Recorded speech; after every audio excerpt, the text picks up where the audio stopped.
What's up guys, in this tutorial I'm gonna show you how to.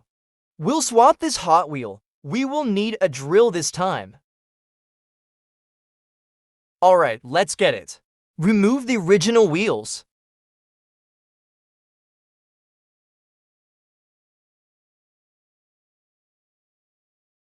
Drill a hole on top of the original one.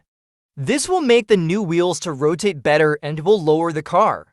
Install the new wheels.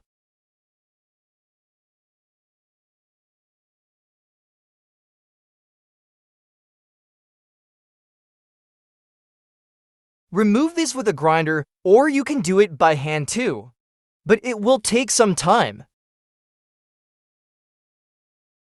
Now it's time to take some pics. Enjoy your cool car.